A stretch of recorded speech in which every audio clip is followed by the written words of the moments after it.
So I said to Orville, "Friend, you are very late, and you best get on your train, or you're going to miss it, and you're going to have to supply again for the same tickets over and over again, and it's going to get very exhausting and very tiring."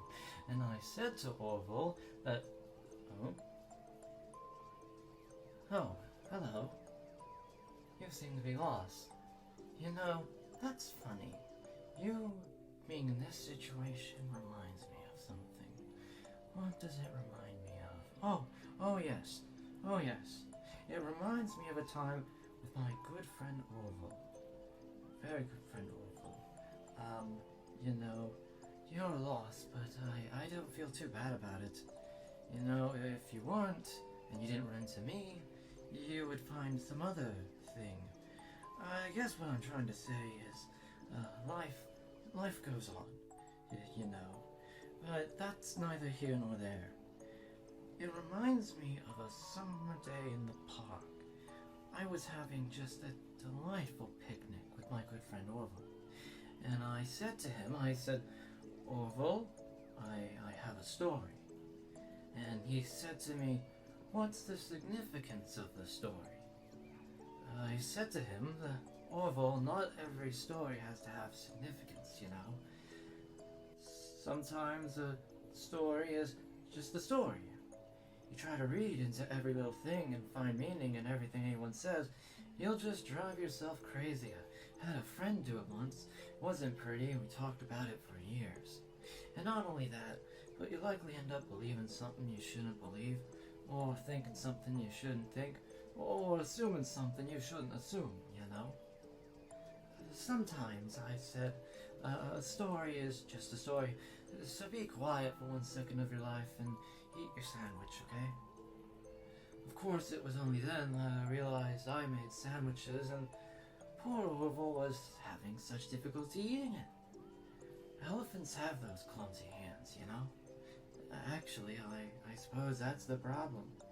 They don't have hands at all, do they? They're all feet. I couldn't imagine someone asking me to eat a sandwich with my feet. Now, if I recall correctly, there was a bakery nearby. I said to him, "Orville, let me go get you some rye bread." Now, I'm unsure if elephants enjoy rye bread, but I assure you that Orville does. Now, this was on a Tuesday, which was good because the rye bread was always fresh on Tuesday. They made sourdough on Monday and threw it out Wednesday, or rather, they sold it at a discount for people wanting to feed the ducks. And then probably at the end of the day, they threw it all out. I don't recall. I do remember a young man who would bring his son to the bakery every Wednesday and go feed the ducks. He would buy all the sourdough bread. Of course, you know, you're not supposed to feed the ducks sourdough bread at all. It swells up in their stomach and they all die. At least, that's what I heard. You know, I've never saw any ducks die myself, but I did notice a substantial decrease in the duck population over the course of a few years. I just never thought to stop the man and tell him he was killing the ducks by feeding them sourdough bread. And if you want my opinion on the matter, and I told Orville this as well, if you want to feed ducks, or any birds, of any kind for that matter, especially by sea. I mean, when you think about it, breads of any sort don't occur in nature. They don't grow on trees or spring up from the bushes. I don't think birds know what to do with bread. What was I saying? Oh yes, so I bought Orville some rye and bread. Oh, it was a fine day indeed. You know, honestly, talking about this just reminds me how glad I am to be out of those air ducts. You know, it's not easy for a hippopotamus to fit up there, and not easy to get down either. I'm not as young as I used to be. As you can see, I used to be able to do all sorts of things. You're young, you're vibrant, you have that sort of pep in your step, much like you. It reminds me of a conversation I was having with Orville. We were having a nice picnic one day. I believe it was in the summer, or perhaps it was the fall. Oh, yes. It was the fall because the leaves had turned already. But I says to Orville, I says, Orville, I have a story to tell you. And Orville looked at me, kind of odd, and said, what's it about? I said to him, not every story has to be about something, Orville. Sometimes a person just wants to talk. Why does everything have to be a story? I said to him. He just looked at me. He said, well, you said you had a story. He was quite right. I did, in fact. I told him I had a story. I suppose if a person just wants to talk, then it's best not to announce you're telling a story. Telling a story does come with its own pressures and expectations, I suppose. After all, if you're just talking to a friend, then there's no more expectations than if you were just talking into the wind. Words, by themselves, aren't expected to carry, aren't expected to stick. But if you announce you're telling a story, well, then there better be a point to it all. No one wants to sit and listen to someone ramble on and on and on with absolutely no end in sight. So, it's good to be mindful of that when someone tells you you're about to tell a story. That if you have something to say, telling someone that you're going to tell them a story is tantamount to asking them to stop what they're doing and pay attention. You're basically saying, hey buddy, stop everything. Stop what you're thinking. I have a solution to everything. And, well, I didn't really have a story to tell. In hindsight, I probably just misspoke when I said that I had a story. It would have been better to tell Orville that I wanted to tell him something, rather than tell him that I had a story. But, even then, it might have put too much importance on the whole thing. Either way, it was quite a nice day. I remember that we were drinking tea, though I honestly don't remember all that much.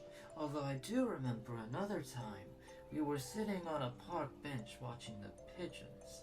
I was on the left, he was on the... Wait, was I on the right? On left? Anyways, it doesn't matter. We were sitting watching the pigeons. And I said to Orville, friend, those birds are frozen. And he kind of looked at me like I had lost my mind. But I reminded him that it was winter, and often birds will sit in a tree until they freeze. Then they sort of fall to the ground until the sun warms up and they can, move around again. So I said to Orville, you might as well save those breadcrumbs until the birds thaw, because they can't very well enjoy them in the condition they're in. To which he asked what I meant, and asking what condition the crumbs should be in before he threw them to the birds, assuming that I meant the birds couldn't enjoy the breadcrumbs in the condition that the crumbs were in, when in fact I had meant the birds could not enjoy them in the condition that the birds were in, considering that the birds were frozen. So he took a moment and then threw his last handful onto the ground. I said to him, Orville, why did you just throw the breadcrumbs to the birds when I told you they're frozen? To which he responded, the breadcrumbs are not frozen. Again, misunderstanding my words. I didn't mean to say the breadcrumbs were frozen. When I said I told you they're frozen, I'd been referring to the birds. In hindsight, what I should have said was, and this makes perfect sense, why did you throw the breadcrumbs to the birds when the birds are frozen?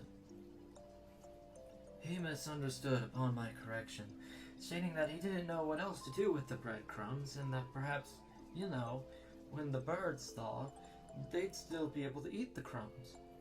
So I said to Orville, and this is what I said to him, I said, Orville, the birds may be dead. But yeah, that's rather depressing, but on that note, it does remind me, you sitting here staring at me and Listening to me ramble on and on and on reminds me of a conversation I was having with my good friend Orville at another time. We were, where were we? We were by the river. We were sitting by the river watching the fish leap over the falls. And I said to Orville, you know, sometimes I feel like a fish leaping over and over again. Always trying to get somewhere. Oh, I don't know where, only to find myself in the jaws of a beast. He, of course, looked at me surprised, you know. Have you been in the jaws of a beast, friend? To which I said, no, of course not, Orville. I said, no. I simply meant that life can seem like a relentless endeavor. Overcome meaningless obstacles only to be met on an equally meaningless fate. Regardless of your efforts, regardless of the obstacles you passed. And Orville, he stood and proceeded to drape me with a picnic cloth. To which I asked him, I said, friend, what are you doing? He looked at me very concerned. Really, I feel like you've gotten too much sun. Indeed I had. He proceeded to pour me a glass of just ice-cold lemonade. Ooh, you ever mix it with iced tea? Do like a little half lemonade, half... Oh, it's so... You should try it. So, well, you can't because they don't really sell it here.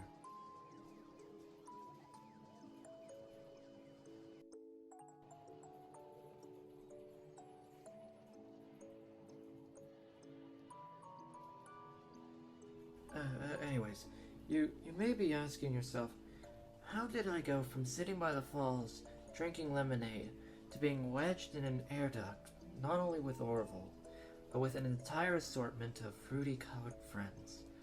Well, there's not really a good answer to that.